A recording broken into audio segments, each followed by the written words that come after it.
Les municipales, vues par la classe politique, majorité et opposition, répondent à l'appel du comité de suivi du dialogue politique. La question du report est sur la table des échanges. Nous en saurons davantage dans quelques instants. Bailleurs et locataires désormais recensés dans la base de données de la Direction générale des impôts, un fichier actualisé qui permet l'établissement de contrats de bail réguliers, de quoi permettre également l'élargissement de l'assiette fiscale. L'opération est lancée ce matin du 23 mars. Une décision qui a du mal à passer, l'augmentation du prix des hydrocarbures et du gaz butane, dénoncée par la Ligue des consommateurs. Faire reculer le gouvernement, c'est la détermination qu'elle affiche. Au cours d'une conférence de presse, elle annonce des actions à venir, détaillées en cours d'édition. Le rendez-vous de Puitenga sera respecté ce soir avec un point d'honneur à l'activité commerciale, principale source de revenus de plus de la moitié de la population et bien sûr des fils de la région qui s'illustrent en multimillionnaires. L'exemple nous vient d'Idrissa Yamba, éleveur, vendeur de bétail, promoteur de radio et de transport en commun. Une semaine à Puitenga dans le centre-est, c'est dans votre 20h. Ce sont là les grands titres de notre offre de traitement de l'actualité. Madame, Monsieur, bonsoir. C'est à la présidence que nous prenons nos marques avec le réseau des caisses populaires reçu en audience par le chef de l'État. Avec l'institution de microfinance, les échanges portent sur la vie et les activités de la coopérative qui couvre l'ensemble du pays. Autre association ont reçu celle des hôteliers, restaurateurs et touristes du Burkina.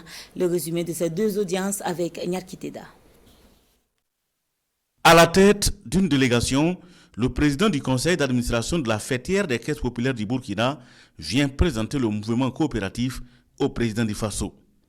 Avec ses 200 points de vente répartis sur l'ensemble des 45 provinces, le réseau des caisses populaires du Burkina est bien implanté pour lutter contre la pauvreté en milieu rural.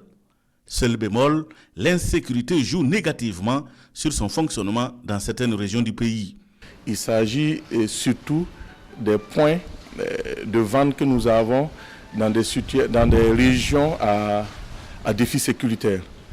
Et nous avons été vraiment satisfaits de la réponse du président de la République qui nous a promis qu'il ne ménagera aucun effort pour nous accompagner, en tout cas à pouvoir servir nos membres et également à pouvoir lutter contre la pauvreté en milieu rural. Autre soutien sollicité auprès du président du Faso ces jours, c'est celui des hôteliers, restaurateurs du Burkina et acteurs du tourisme de l'Afrique de l'Ouest. Mahamoudou Pierre-Célestin Zungrana et ses collègues sont à Kossiam pour demander l'accompagnement du Rockmar Christian Kaboré pour la tenue de la 3e Vitro, la vitrine internationale du tourisme et de l'hôtellerie de Ouagadougou. Nous sommes à l'orée de la 3e édition de la Vitro qui doit commencer le 26. Et généralement, monsieur le chef de l'État nous fait honneur chaque édition de venir nous rendre visite. Donc nous sommes venus pour le remercier et souhaiter encore sa présence à cet événement. Et encore le féliciter pour son réélection à la magistrature suprême.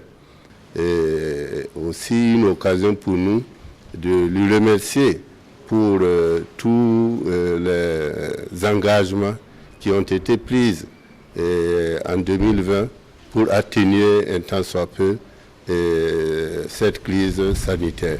Cette édition connaîtra la participation de l'ensemble des pays de la CEDEAO, en plus des États de la zone UEMOA. À la primature, c'est l'ambassadeur du Royaume d'Arabie Saoudite en fin de mission qui est reçu en audience par le chef du gouvernement, le docteur Walid Al-Hamoudi, d'y être allé faire ses adieux à Christophe Dabiré et dire merci pour l'accompagnement dont il a bénéficié durant sa mission au Burkina. Des images rapportées par Nong Bakouda et Ernest Kambiri. Opposition et majorité se concertent à l'invitation du comité de suivi du dialogue politique. La toute première prise de contact après les échéances électorales. Sujet d'intérêt, le report des municipales. Détail de la rencontre ouverte ce matin avec Kwala Inebi et Christine Koulibaly. Autour de la même table, opposition et majorité.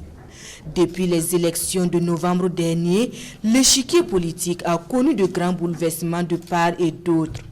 Et pour le comité de suivi du dialogue politique, il était de bon ton pour les différentes parties de prendre langue.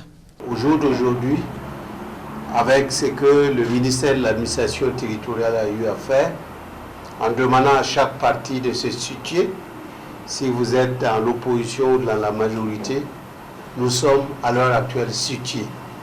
Ce qui nous permet, au niveau du dialogue politique, d'avoir une nouvelle composition, un nouveau format qui nous permet au jour d'aujourd'hui de reprendre le cours de nos travaux. Nous sommes tout à fait d'accord qu'il faut continuer de dialoguer parce que ce qui est important pour notre pays, c'est qu'on puisse toujours trouver les solutions, aplanir les incompréhensions d'une manière pacifique. Si on venait à trouver d'autres voies de mesure aussi, on ne venait pas à trouver des solutions sur ces aspects-là. Nous trouverons également d'autres voies de combat. Mais en attendant, nous privilégions le dialogue. Et comme il fallait s'y attendre, le report des élections municipales est le premier grand dossier au cœur des échanges. Après avoir écouté les raisons qui ont amené le gouvernement à proposer qu'il y ait un report de ces élections, nous sommes entendus ce matin pour appuyer effectivement l'idée qu'il est nécessaire, si nous voulons que les prochaines élections soient des élections propres, nettes, transparentes, qu'il y ait un report. Mais nous laissons le temps d'arrêter la date et les délais, de sorte que l'on puisse, comme il a si bien dit, préparer des élections libres, transparentes, et incluant tout ce qui doit être fait au niveau du code électoral. Donc, le ministre d'État va nous reverser le dossier. Il a certainement transmis au gouvernement, et chaque parti va regarder et nous allons nous retrouver pour donner notre avis définitif sur la date à arrêter. Mais sur le principe de reporter, je ne pense pas que nous sommes tous d'accord. À ces jours, l'alliance des partis de la majorité présidentielle compte 99 partis politiques affiliés contre 38 pour le chef de file de l'opposition politique. Un nouveau pas de franchi pour la Direction générale des impôts, une opération de recensement touchant les contribuables assujettis à l'impôt sur le revenu foncier. Il s'agit de disposer d'un fichier actualisé des bailleurs et locataires en vue d'établir des contrats de bail réguliers. L'action permettra d'accroître l'assiette fiscale grâce aux nouveaux contribuables recensés et la mobilisation supplémentaire de ressources. Salif Belem et Momoni Soubega. Des bâtiments à location dans la ville de Ouagadougou n'échapperont plus au service des impôts dès ce 23 mars 2021. L'opération de recensement des contribuables assujettis aux impôts sur le revenu du foncier désormais lancée vise à permettre à la Direction générale des impôts de disposer d'un fichier exhaustif et actualisé des locataires. Le Code des impôts dispose que lorsqu'un contrat de bail n'est pas enregistré, les loyers que vous avez payés aux propriétaires ne sont pas déductibles comme charge professionnelle.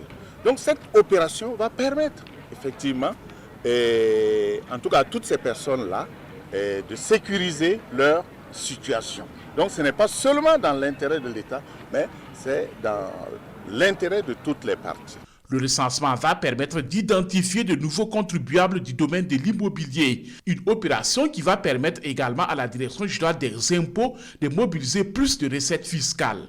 L'opération va se faire lot, parcelle par parcelle, sur les mêmes axes. L'année 2020, nous étions à peu près 1 milliard. 1 milliard, à peu près environ. Et nos objectifs, c'est de pouvoir, si possible même, tripler ou quadrupler après cette opération, ce que nous allons encourager. Donc nos objectifs sont ambitieux, on tourne autour de 5 milliards. Pour l'instant, cette opération de recensement des contribuables assujettis à l'impôt sur le revenu du foncier concerne uniquement la ville de Ouagadougou. Elle se déroule du 23 mars au 13 mai 2021. Elle n'est pas d'accord pour payer plus en ce qui concerne l'augmentation des prix des hydrocarbures et du gaz butane. La Ligue des consommateurs dit non à la décision qu'elle juge d'ailleurs arbitraire et préjudiciable aux consommateurs. Elle l'a fait savoir ce matin au cours d'un point de presse, rencontre au cours de laquelle elle dit également se réserver le droit d'entreprendre d'autres actions pour faire barrage à la décision. On en sait un peu plus avec Rasman Ezoundi et Amadou Marcelto. Comme annoncé, les prix des hydrocarbures à la pompe sont actualisés et affichent une augmentation de 10 francs CFA et 500 francs CFA sur le prix de la bouteille de gaz butane de 12,5 kg ce 23 mars 2021.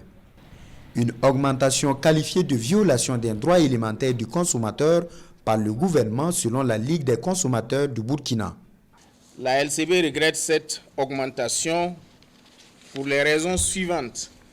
La LCB est membre du comité interministériel de détermination des prix des hydrocarbures à titre d'observateur. Malheureusement et comme d'habitude, elle n'a pas été ni associée ni informée officiellement de cette décision.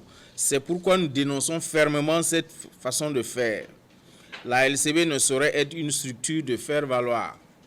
Le communiqué du ministère du Commerce ne donne aucune raison justifiant cette augmentation. Un silence qui est observé depuis l'annonce jusqu'à hier soir. Face à la situation, la Ligue craint davantage une éventuelle flambée des prix des produits de première nécessité avant même la période dite de soudure. En effet, les prix de céréales n'ont jamais égalé le niveau pratiqué en ce moment sur le terrain depuis plus d'une décennie. C'est donc une vérité de la palisse que de dire qu'une augmentation des prix des hydrocarbures va obligatoirement renchérir les prix des autres produits de façon générale. À cela, si les producteurs de biens et services se jettent dans la danse, alors là, c'est autre chose. Un contrôle des prix était préférable en lieu et place d'une augmentation, ont signifié les conférenciers. Des conférenciers qui préviennent par ailleurs sur une probable déforestation si rien n'est fait. Dans l'actualité également, on vous le signifiait dans nos éditions de la veille, le ministre de la Communication est en tournée à l'intérieur du pays. Pour Ouseni Tamboura, il est important d'identifier les difficultés auxquelles sont confrontés les acteurs des médias et trouver les solutions adaptées. Il était ce mardi à Dédougou, dans la boucle du Mouhoun. Détail avec Naba Ida Dabiré et Draman Nasso. C'est une prise de contact et un espace de dialogue entre le ministre de la Communication et les acteurs des médias de la région de la boucle du Mouhoun. Cette rencontre a permis de lever le voile sur les conditions de travail dans la trentaine de médias que compte la région. Ça nous a permis quand même de soulever un certain nombre de préoccupations qui sont entre autres notamment la question de la collaboration entre FDS et hommes de médias, la question d'accès aux sources d'information. À l'issue des échanges, le ministre Ouseni Tamboura a visité les installations de la Société burkinabé de télédiffusion et de la RTB à Dédougou.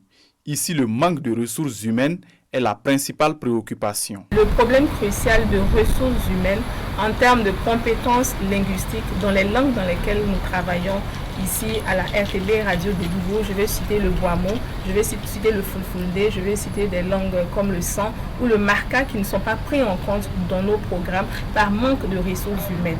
Nous avons des formations à la carte que nous comptons initier et aller vers les organes de presse au niveau de la région pour pouvoir leur dispenser quand même ces connaissances et en même temps ça fera un recyclage des acteurs du domaine de la communication. La délégation du ministre Tamboura achève sa visite en promettant davantage de collaboration avec les promoteurs de médias de la boucle du Mouhoun.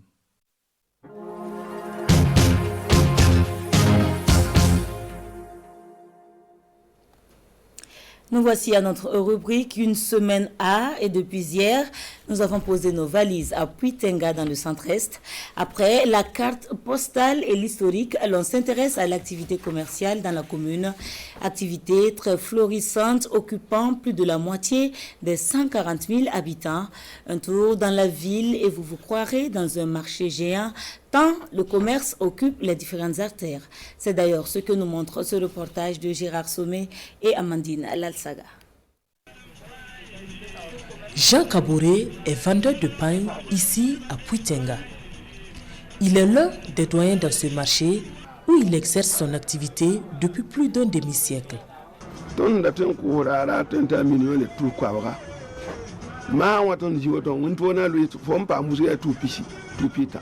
Avant, je pouvais vendre jusqu'à 1 500 000 par jour. Toute la région de l'Est fréquentait le marché. Je suis là depuis plus de 55 ans. Mais l'histoire du commerce à Puitenga remonte à bien plus loin. Cette route qui longe le côté est du barrage à l'entrée de la ville et qui traverse le secteur 2 existe depuis la période coloniale. C'est ici que se passaient les transactions commerciales. Nous sommes sur ce qu'on appelle la route du Sahel, là, qui va depuis la Mauritanie, qui passe par le barrage que vous avez contourné, qui continue jusqu'au Sahel et à Tengan jusqu'au Mali là-bas. C'est une zone qui a toujours été active, même avant l'arrivée des Blancs, parce que dans cette zone-là, se faisaient les activités de transactions commerciales, c'est-à-dire la vente du sel, les animaux. Et Puitenga constituait un carrefour qui assurait un maximum de sécurité. Aujourd'hui, toute la ville ressemble à un grand marché. Des commerces aux abords du bitume et même devant chaque concession. Femmes, hommes et enfants, tout âge confondu, rêvent de faire fortune par le commerce. Pendant le congé, je vends des sucres, des huiles, des bonbons, des biscuits. Quand je serai grand, je vais être un grand commerçant.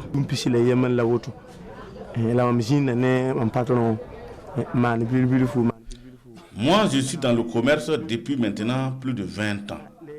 Le commerce est dans notre sang. Nous sommes nés trouver cette situation et on s'en sort très bien. C'est une ville commerciale.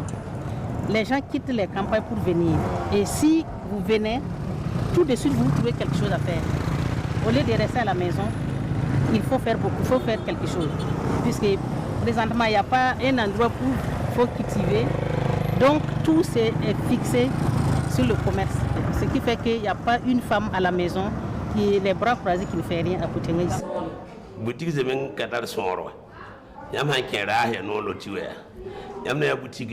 Dans ce marché, par exemple, il est dur de connaître le nombre exact de boutiques. Il y en a tellement, et si quelqu'un a du mal à écouler sa marchandise, un commerçant la rachète pour lui permettre de s'en sortir. C'est notre force ici à Puitenga. Ville Carrefour, Puitenga accueille plusieurs nationalités qui s'investissent également dans le commerce. Je viens du Nigeria et je suis là depuis plus de 40 ans. Je me débrouille un peu dans le commerce. Avant, ça marchait vraiment, mais plus maintenant. Assurément, l'histoire du commerce dans la région se confond à celle de la ville qui fait de Puitenga un véritable poumon économique. Le commerce, source de revenus depuis des années lointaines et même source de richesse. Idrissa Yamba ne dira pas le contraire. Il fait partie des hommes d'affaires prospères de Puitenga. Il incarne aujourd'hui la réussite pour les jeunes générations et c'est ce que nous découvrons dans ce portrait que nous dressent Gérard Sommet et Amandine Lalsaga.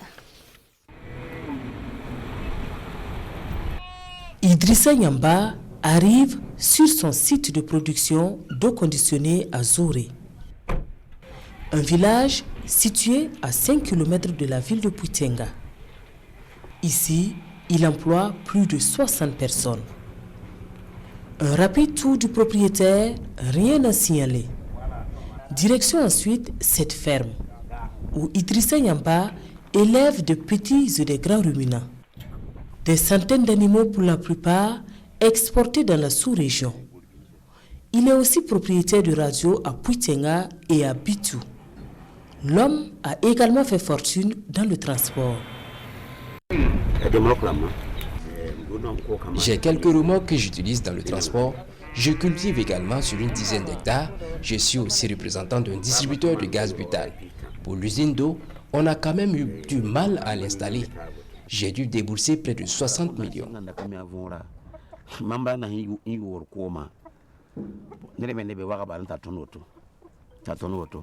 Aujourd'hui, il fait partie du cercle des multimillionnaires de Puitenga, une ville à l'activité économique florissante. Âgé de 58 ans, Idrissa Yamba nous raconte ses premiers pas dans le commerce.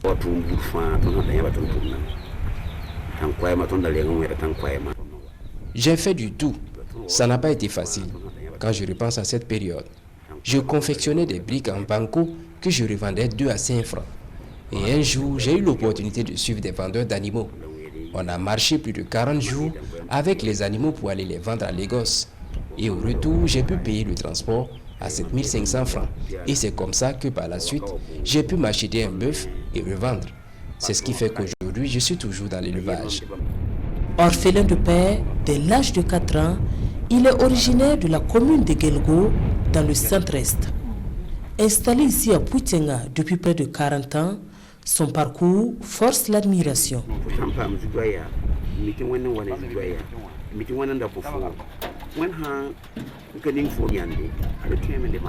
J'ai eu beaucoup de problèmes, mais ma foi en Dieu m'a toujours sauvé. J'ai été arrêté à plusieurs reprises, mais à tout moment je suis relâché. Mais dans la vie, quand tu réussis, ça crée des jaloux. Des gens sont même allés raconter que j'ai tué un bœuf pendant le coup d'État et que je dois être sûrement complice. Juste pour vous dire que dans la vie, il faut être prudent, même avec tes proches.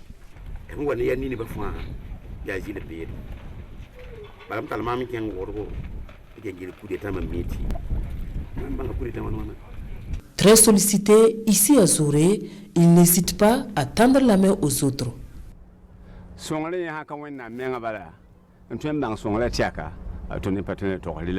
Il nous aide tous ici à Zoré.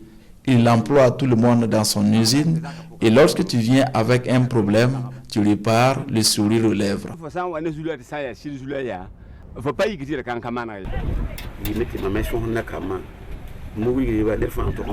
Tout dans le social certes, mais j'ai toujours demandé aux jeunes d'être patients et respectueux. Il faut toujours se battre. Moi par exemple, quand j'épousais ma première femme, je ne pouvais même pas lui offrir un pagne. Mais aujourd'hui, par la grâce de Dieu, j'ai 4 femmes et 15 enfants. Même quand ça ne va pas, il faut tenir bon et placer sa confiance en Dieu. C'est le seul conseil que j'ai pour les jeunes. Aujourd'hui, Idrissa Yamba est un exemple de réussite pour les jeunes. Voilà, une semaine à Puitenga revient demain dans de nouvelles immersions. Parlons à présent civisme et patriotisme à l'endroit des jeunes. Le Service national de développement veut renverser la tendance de l'intolérance et de l'indiscipline constatée depuis quelque temps. Son ambition, former plus de 3000 jeunes burkinabés pour cette année 2021 à travers une série de formations. La première est intervenue ce 22 mars à Kambisri. Le lancement avec Kounsoun Koulibaly et Sekou Zongo. Tradition respectée pour le Service national pour le développement SND avec cette session de formation dédiée à 300 jeunes de la province du Bazega. Une formation sur le civisme et le patriotisme pour répondre aux besoins de responsabiliser la jeunesse et surtout de faire d'elle un acteur important de développement du Burkina Faso. Nous essayons donc de les ramener sur le bon chemin en leur inculquant un certain nombre de valeurs qui constituent 17 modules que nous enseignons tout au long de la semaine. Kambisri est le point de départ d'une série de formations à travers le pays et pour les premiers responsables de la province du Bazega, c'est une œuvre noble et utile qui offre des repères à la jeunesse. Le Burkina Faso a mal un peu à son civisme. C'est la jeunesse qui tend le fer de lance de la société. Il est vraiment très opportun de lui inculquer souvent les béabas en fait, de la chose.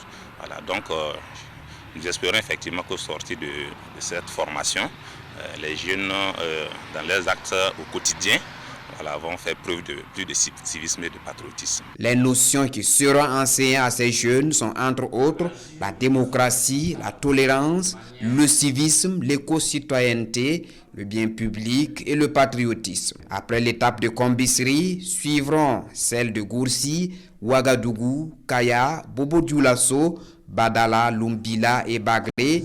Objectif, former plus de 3000 jeunes cette année. D'autres notions ou engagements sont tout aussi essentiels pour le développement d'un pays. C'est le cas de la préservation de l'eau qui tient à cœur au SPJIR. À l'occasion de la Journée mondiale de l'eau, le secrétariat permanent de la gestion des ressources de l'or bleu a institué un prix spécial à l'endroit des journalistes. Et sur les 14 productions présentées, 3 ont retenu l'attention du jury. Daouda Ouattara et Bienvenue Tonsa. Pour son article intitulé « Tengrela quand le sable assèche le lac » paru en décembre dernier, Abdoulaye Balboni des éditions Sidoya remporte le premier prix J de la catégorie Grand Reportage. Un prix composé d'une attestation et d'un chèque d'une valeur de 750 000 francs CFA. C'est une contribution d'hommes de médias à la préservation des ressources en eau qui est ici saluée. Le barrage de Tengrela, c'est un barrage qui a quand même beaucoup de potentialités. Malheureusement, du fait donc de l'action anthropique, ce barrage connaît en tout cas beaucoup de problèmes. J'ai voulu en tout cas remonter ces différentes difficultés pour inciter en tout cas les décideurs et les populations à prendre conscience qu'il était important de préserver donc ces ressources. Il est suivi de Noufou Kindo du journal en ligne Burkina 24. Son article intitulé Barrage de Pougouma, l'eau de tous les espoirs dans le Ganzourgou lui vaut cette attestation et ce chèque de 500 000 francs CFA. Amidou Traoré du journal L'événement est le seul lauréat dans la catégorie enquête. Il repart avec une attestation, un chèque de 750 000 francs CFA grâce à son article intitulé Taxe sur l'eau des sociétés minières dans une posture dilatoire ou de mauvaise foi. Ça a été un succès. La preuve, voilà que les ministres de l'Agriculture et le ministre en charge des ressources animales ont déjà promis d'accompagner avec des prix de 500 000. Institué pour la première fois dans le cadre de la Journée mondiale de l'eau, le prix GIR est porté par le secrétariat permanent pour la gestion intégrée des ressources en eau. Il se veut une reconnaissance des efforts des hommes et femmes de médias dans la promotion des bonnes pratiques dans ce domaine. Il y a 6 jours de cela, disparaissait une éminente enseignante, chercheur, spécialiste des médias en Afrique. Marie-Soleil Frère a contribué à la formation de journalistes au Burkina et dans la sous-région. Elle a également travaillé à servir de passerelle entre le monde des intellectuels et celui des arts et de la culture. Que retenir de son travail de recherche et de son engagement? La réponse avec Adama Giti et Fousseni Kindo. Une production intellectuelle prolifique, une réflexion dynamique et dynamisante sur les médias en Afrique, Marie-Soleil Frère aura brillé au sein de l'intelligentsia africaine et européenne de fort belle manière. Ses ouvrages écrits seuls ou avec d'autres auteurs donnent à apprécier une large connaissance des médias africains et leur rôle dans les évolutions politiques en Afrique francophone. Et nous avons parcouru pour ce faire tout le Burkina pour faire ce travail. Et je me souviens bien qu'elle m'a beaucoup épaté. Parce que quand on arrivait quelque part, elle avait un sens de l'anthropologie de la communication qui était remarquable. Non seulement elle s'adaptait, mais elle s'intégrait plus facilement que moi dans les milieux ruraux. Au-delà de cette production intellectuelle abondante, Marie-Soleil Frère, arrivée au département Arts et Communication de l'Université de Ouagadougou dans les années 1997-1998, a travaillé aux côtés du professeur Serge Théophile Balima à restructurer le département pour une meilleure formation des journalistes et communicateurs au Burkina Faso.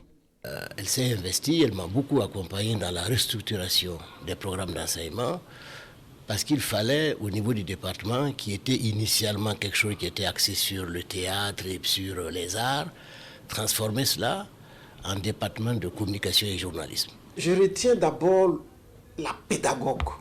C'est quelqu'un qui avait la pédagogie. C'est-à-dire, au-delà du fait matériel d'enseigner, elle avait cette capacité de vraiment transmettre et de faire en sorte que ce qu'elle a transmis reste dans la tête de l'étudiant.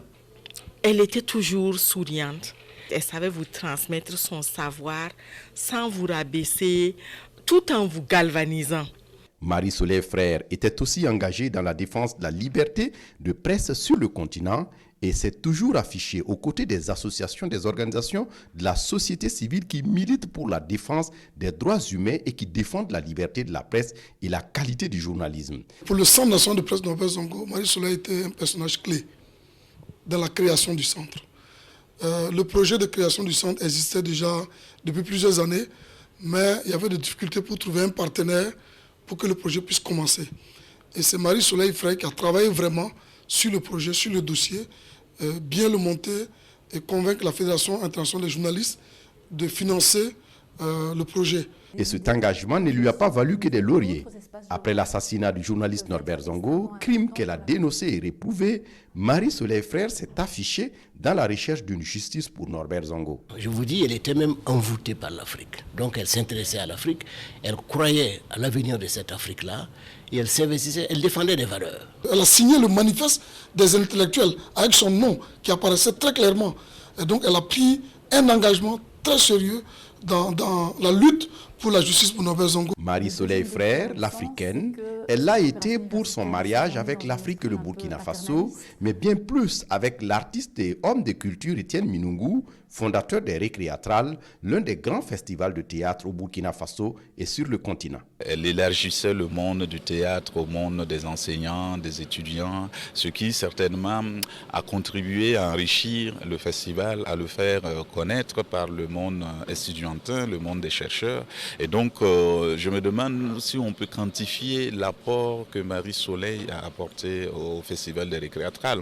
Assurément, sa disparition laisse un grand vide pour ses proches, mais au-delà, le Burkina Faso et le continent africain qu'elle a tant aimé. Direction Garango avec la célébration en différé du 8 mars. Les femmes, pour l'occasion, étaient mobilisées. Une rencontre de reconnaissance, mais aussi de plaidoyer pour une meilleure promotion et valorisation des potentialités de la zone. Hassan Guébré et Bernard Adiasso. Malgré son âge, Dame Soyin, 70 ans, a tenu à participer à la course cycliste organisée à l'occasion de la célébration en différé du 8 mars à Garango. Une prouesse qui tient ici des primes d'encouragement du parrain et de la présidente d'honneur. Comme elles sont nombreuses à se mobiliser à cette journée de la femme. Au-delà de la grande mobilisation et des activités sportives et culturelles, ce sont des messages de soutien et des doléances dans le sens de l'amélioration de leurs activités génératrices de revenus. Elles ont des potentialités dans l'arachide, dans le Sumbala. Elles peuvent, grâce au numérique, le téléphone, pouvoir exporter leurs produits, pouvoir valoriser leurs produits. Nous demandons au gouvernement de penser aux femmes des régions, car nous les femmes, nous pouvons aussi assurer des tâches comme aussi les hommes. Aux côtés de ces femmes, il y a les hommes qui s'engagent pour le combat contre la pauvreté et l'épanouissement de la femme. C'est le cas du parrain de la célébration. Nous sommes nés d'une femme, nous avons des épouses à la maison, nous avons des sœurs. Et ne pas les soutenir parce que socialement elles sont quelquefois mises en marge de l'évolution de la société serait comme qui dirait se tirer une balle dans le pied. Parce que vous savez que dans la société, elles sont en gros de façon numérique 52%. Et en réalité, ce sont les femmes qui portent notre économie. Donc qui veut aller vers le développement, qui veut qu'on ait une économie prospère, doit miser sur la femme. Cette célébration de la Journée internationale de la femme à Garango a aussi fait des heureuses gagnantes. Les 5 premières de la course cycliste et les 2 premières de la course ludique à pied se sont vues récompensées chacune avec un vélo. En sport, c'est la deuxième séance d'entraînement pour Kamou Malo et ses poulains en prélude à la rencontre contre l'Ouganda. En rappel, c'est un match comptant pour la 5e journée des éliminatoires à la CAN 2021. Ambiance d'une soirée d'entraînement avec nos envoyés spéciaux Souleymane Sanou et Jérôme Tchenrebego. Seul Yacouba Koulibaly, encore dans les airs en direction de Kampala, manque à l'appel pour la deuxième séance d'entraînement de Kamou Malo. Une ambiance bon enfant pour le départ au stade.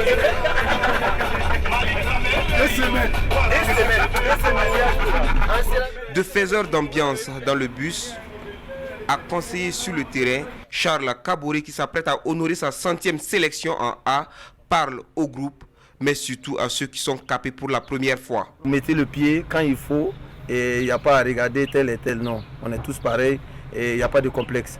Libérons-nous, prenons du plaisir et on souhaite que demain ça soit un bon résultat pour nous. Bon, au début j'étais un peu crispé, mais j'ai trouvé que le groupe était cool. Je me sens bien en tout cas. Si on se concentre bien, demain là on peut gagner ici. Sur l'aire de jeu, anciens et nouveaux font fusion et voici un groupe homogène à la tâche. Échauffement.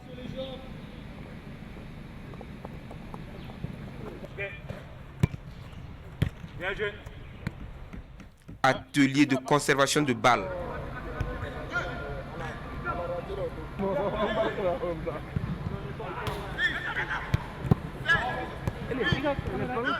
Ceux qui s'attendaient à voir transparaître l'équipe de Kamou Malo ce soir n'ont vu que du feu.